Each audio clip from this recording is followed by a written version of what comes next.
মুখ্যমন্ত্রী মমতা বন্দ্যোপাধ্যায় আজকে মতুয়াগড়ে, কিন্তু তার সফর সূচিতে শেষ মুহূর্তে একটা বদল এসেছে। তার কারণ কপ্টারের ইন্স্যুরেন্সের মেয়াদ পেরিয়ে গেছে বনগাঁয়, তাই সড়ক পথে যেতে হলো মুখ্যমন্ত্রীকে। শেষ মুহূর্তে মুখ্যমন্ত্রীর সফরসূচি বদল হওয়া।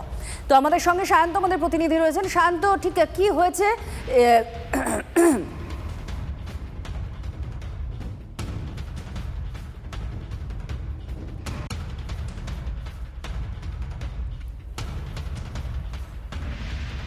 মমতা বন্দ্যোপাধ্যায় এবং বিভিন্ন প্রান্ত থেকে যেটা জানা যাচ্ছে যে তিনি সড়ক পথে আসছে একটু আসছে।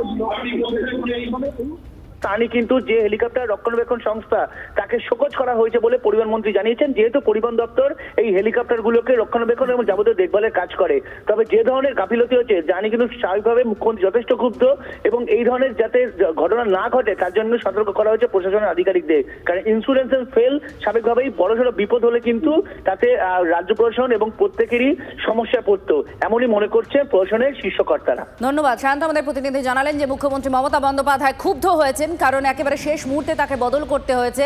তার কারণ মুখ্যমন্ত্রী কপ্টারের ইন্স্যুরেন্সের মেয়াদ সেটা পেরিয়ে গেছে। বনগাঁয় সড়ক পথে তার জন্য যেতে হয়েছে মুখ্যমন্ত্রীকে।